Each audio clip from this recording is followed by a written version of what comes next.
Rasulullah bersabda, sesungguhnya amal hamba yang pertama kali akan dihisab pada hari kiamat adalah solatnya. Apabila solatnya baik, dia akan mendapatkan keberuntungan dan keselamatan. Apabila solatnya rusak, dia akan menyesal dan merugi. Hadis riwayat Abu Dawud. Itu sebabnya Amirul Mukminin Umar bin Al-Khattab mewanti-wanti umat Islam agar selalu menjaga solat. Sesungguhnya di antara perkara terpenting bagi kalian adalah solat. Barang siapa menjaga solat, berarti dia telah menjaga agama. Barang siapa yang menyia-nyiakannya, maka untuk amalan lainnya akan lebih disia-siakan lagi. Tidak ada bagian dalam Islam bagi orang yang meninggalkan solat. Peringatan senada disampaikan Imam Ahmad bahwa setiap orang yang meremehkan perkara solat berarti telah meremehkan agama. Seseorang memiliki bagian dalam Islam sebanding dengan penjagaannya terhadap solat 5 waktu. Kadar Islam dalam hati sesuai dengan kadar solat dalam hati. Para ulama bahkan menyepakati bahwa dosa meninggalkan solat 5 waktu lebih besar dari dosa-dosa besar lainnya. Imam Ibnu Qayyim bahkan menyebutkan dosanya lebih besar dari dosa membunuh, merampas harta orang lain, berzina, mencuri, dan minum minuman keras. Orang yang meninggalkannya akan mendapat hukuman dan kemurkaan Allah, serta mendapatkan kehinaan di dunia dan akhirat. Begitu besar perhatian Islam terhadap solat. Oleh karenanya, persoalan seputar solat masih menjadi persoalan serius yang menjadi perhatian dan prioritas dalam episode Tanya Kasana.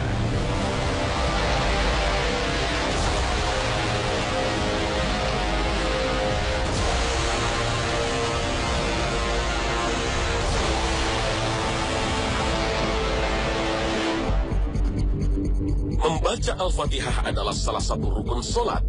Jika ditinggalkan maka tidak sah solatnya. Masalahnya, seorang makmum yang tertinggal dan mendapati imam sedang ruku, apakah bisa langsung mengikuti tanpa membaca Al-Fatihah? Dan apakah dengan demikian mendapatkan 1 rakaat penuh?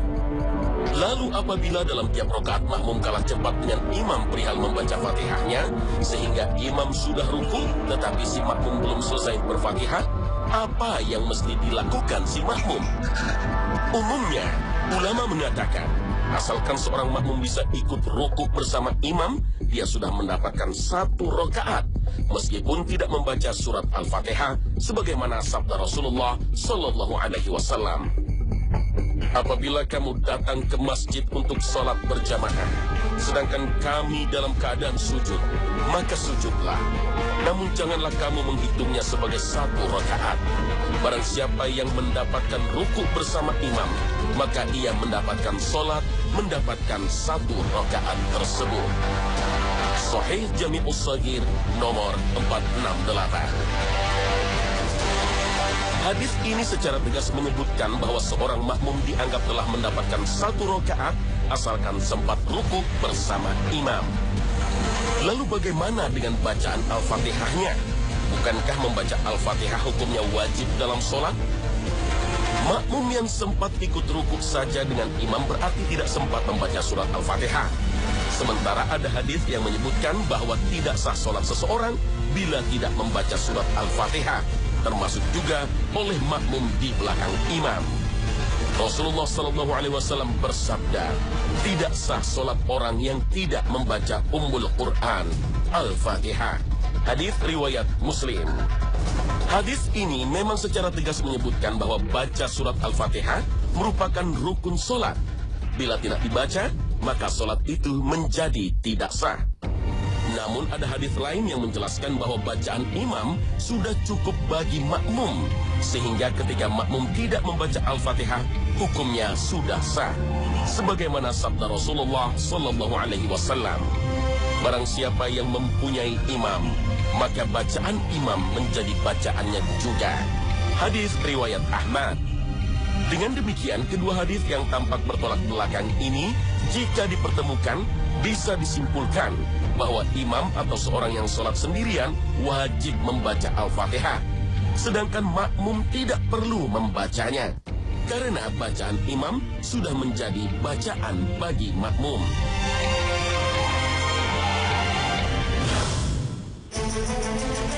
Makmum masbuk atau terlambat jika ingin menyusul gerakan imam, apakah harus didahului dengan takbiratul ihram dulu atau langsung mengikuti posisi imam? Makmum tetap wajib membaca takbiratul ihram, baik yang terlambat maupun yang tidak terlambat. Makmum masbuk atau terlambat wajib membaca takbiratul ihram dulu sebelum memulai sholatnya. Kemudian dia ikut posisi imam yang didapatinya saat itu. Kenapa tetap harus melakukan takbiratul ihram? Para ulama sepakat bahwa takbiratul ihram adalah ucapan takbir yang menandakan dimulainya sholat. Tidak ada sholat kecuali dimulai dengan takbir. Dan tanpa adanya takbir itu, tentu saja sholat belum dimulai. Takbir ini dinamakan dengan takbiratul ihram yang berasal dari kata haram. Maksudnya takbir ini berfungsi sebagai pengharam, yaitu mengharamkan segala sesuatu yang tadinya halal menjadi tidak halal atau tidak boleh dikerjakan di dalam sholat, seperti makan, minum, berbicara, dan sebagainya. Seluruh ulama mazhab sepakat bahwa takbiratul ihram termasuk ke dalam rukun sholat, sehingga sholat yang dilakukan tanpa melafazkan takbiratul ihram bukanlah sholat yang sah, sebagaimana sabda Nabi Shallallahu Alaihi Wasallam. Kunci sholat itu adalah kesucian. Yang mengharamkannya dari segala hal di luar sholat adalah takbir, dan yang menghalalkannya adalah salam. Hadis riwayat khamsah kecuali An-Nasa'i. Dalam kesempatan lain Rasulullah Shallallahu Alaihi Wasallam bersabda, imam itu dijadikan untuk diikuti, maka jangan berbeda dengannya.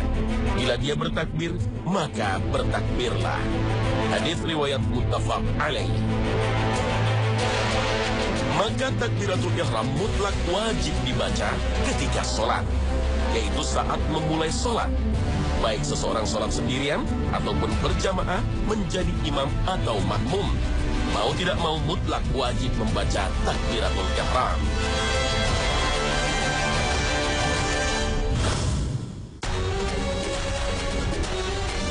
Dalam sholat berjamaah sehari-hari, seringkali imam sholat membalikkan badan setelah selesai sholat ketika zikir.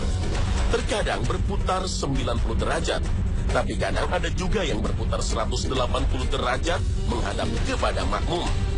Kalau memang ada dasar syariahnya, berapa lamakah imam harus menggeser atau memutar tubuhnya? Apakah begitu selesai salam langsung putar atau baca-baca dulu? Terkadang begitu imam memutar arah, banyak jamaah yang bergeser dari barisannya, pindah posisi. Apakah praktek ini memang ada tuntunannya dari Rasulullah SAW? Apa yang seringkali kita saksikan tentang imam sholat yang berputar posisi, menghadap ke jamaah, atau ke kanan, atau ke kiri, semua memang ada dasarnya. Semua itu merupakan rekaman para sahabat ketika ikut sholat berjamaah bersama Rasulullah Sallallahu Alaihi Wasallam. Beberapa di antara hadis yang menyebutkan tentang perbuatan Rasulullah Sallallahu Alaihi Wasallam ketika selesai sholat kemudian menghadapkan wajahnya kepada makmum adalah penuturan seorang sahabat Nabi, Samurah radhiyallahu anhu. Rasulullah Sallallahu Alaihi Wasallam bila selesai sholat, beliau menghadapkan wajahnya kepada kami. Hadis riwayat Bukhari. Terkadang beliau tidak sepenuhnya menghadap kepada makmum, melainkan hanya berputar 90 derajat ke arah kanan, sehingga makmum ada di sisi kanan dan kiblat ada di sisi kiri beliau. Namun terkadang beliau malah menghadap ke arah kiri 90 derajat, sehingga makmum ada di sisi kiri dan kiblat ada di sisi kanan. Seperti halnya yang diriwayatkan Qushaybah bin Khulb dari ayahnya bahwa dia sholat bersama Nabi Sallallahu Alaihi Wasallam, beliau berputar kedua arah, kanan dan kiri. Hadits riwayat Abu Daud, Ibnu Majah, At-Tirmizi. Bahkan ada hadis yang menyebutkan beliau menghadap ke kanan dan ke kiri, seperti kesaksian Ibnu Mas'ud. seringkali aku melihat Rasulullah SAW berputar ke kiri setelah sholat. Hadits riwayat Bukhari dan Muslim. Imam An-Nawawi dalam kitab Syarah Muslim menyebutkan bahwa dengan adanya beberapa dalil di atas bisa disimpulkan bahwa memang terkadang beliau SAW selesai sholat menghadap ke belakang, terkadang menghadap ke samping kanan, dan terkadang menghadap ke samping kiri. Karena demikian rupa Rasulullah SAW melakukannya, maka buat kita hal itu menjadi teladan dan ikutan dalam ibadah sholat. Meskipun demikian, dari segi hukum tidak sampai kepada wajib, tetapi sunnah dan anjuran. Lalu berapa lama jarak antara salam dengan memutar tubuh menghadap ke belakang atau ke samping? Kita juga menemukan beberapa hadis yang berbicara tentang itu, yaitu sekedar beliau membaca istighfar 3 kali, lalu membaca lafaz Allahumma antas salam dan seterusnya, kemudian beliau segera merubah posisi atau bergeser atau berputar. Assalamualaikum.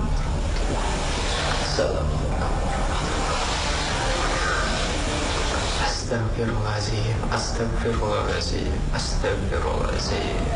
Allahumma antas salam wa minkas salam wa tabarakta ya zal jalali wal ikram.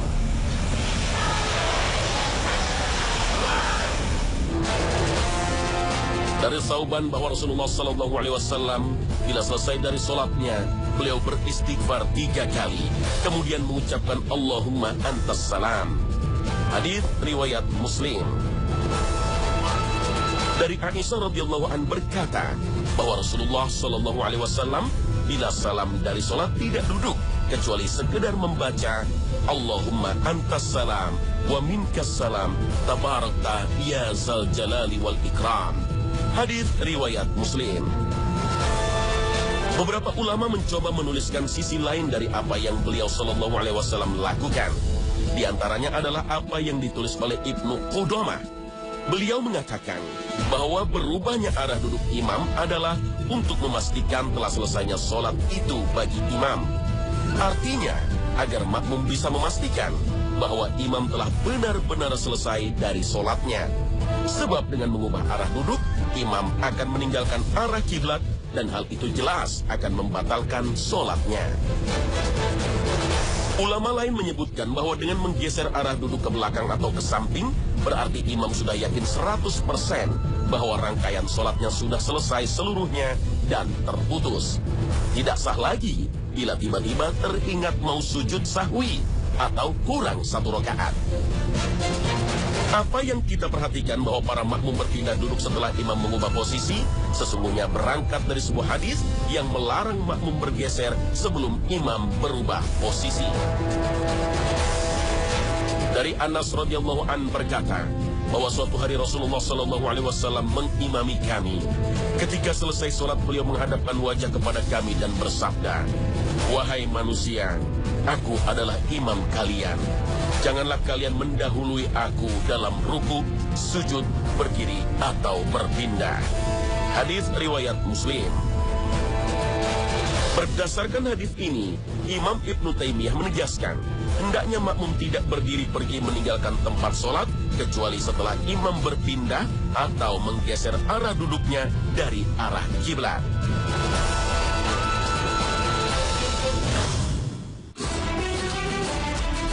Bagi pemirsa yang bekerja di kota-kota besar seperti Jakarta, banyak persoalan yang dihadapi, khususnya masalah melaksanakan ibadah sholat wajib. Para pengguna komuter lain di kawasan Jabodetabek misalnya, jika pulang kerja, seringkali dihadapkan masalah sholat maghrib, sebab jadwal pulang kantor nyaris tumpang tindih dengan waktu maghrib. Dalam kondisi demikian, bolehkah sholat di kereta? Atau menjamak sholat? Atau mengganti sholat dengan niat qadha?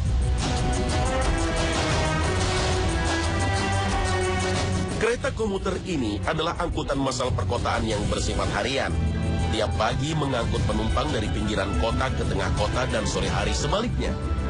Jarak tempuhnya tidak terlalu jauh dan durasinya pun sebenarnya tidak terlalu lama. Sehingga seharusnya tidak ada masalah untuk urusan sholat bila menggunakan kereta jenis ini.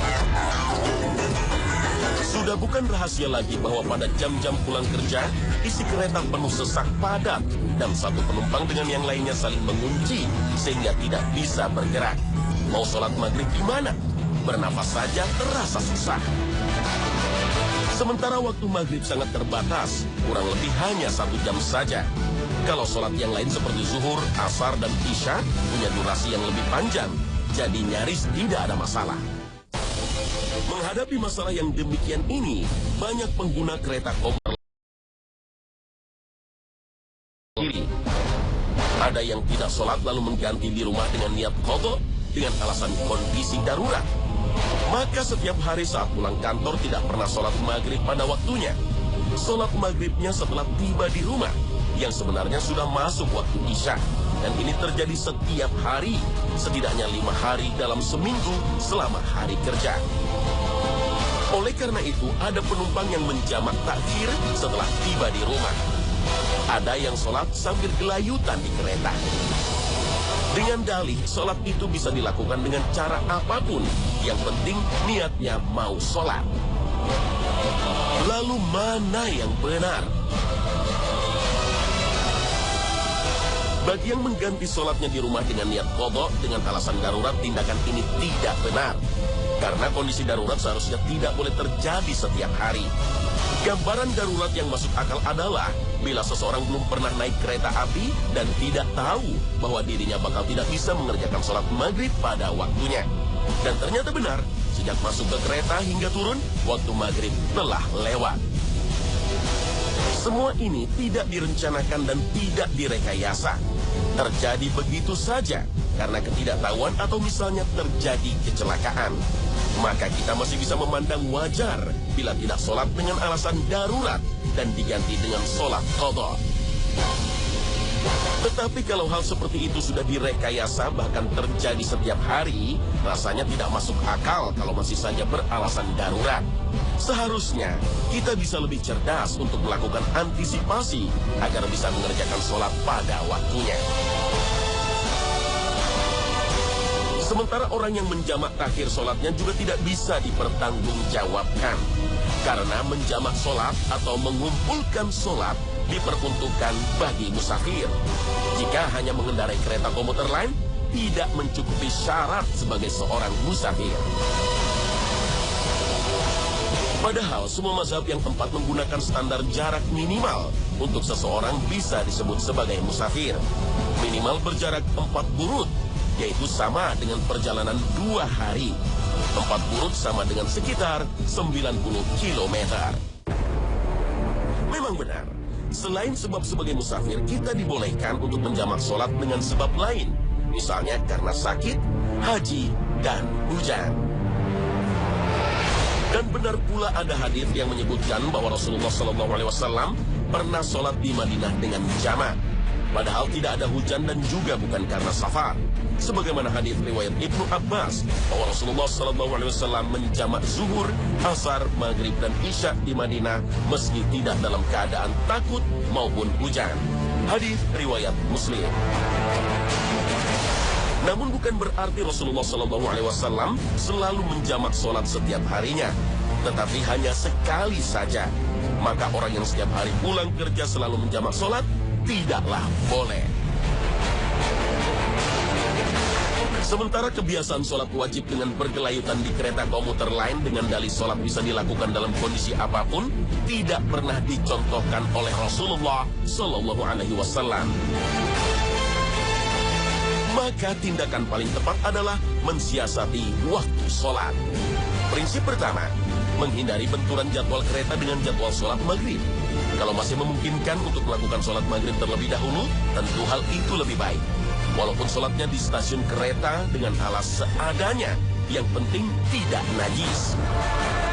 Kita tidak bisa berharap dengan musola stasiun. Desainernya sejak awal tidak pernah memperhitungkan bahwa pada saat maghrib akan ada ribuan orang yang butuh sholat maghrib pada durasi kurang lebih 1 jam. Lagi pula sholat itu tidak harus dilakukan di dalam musola.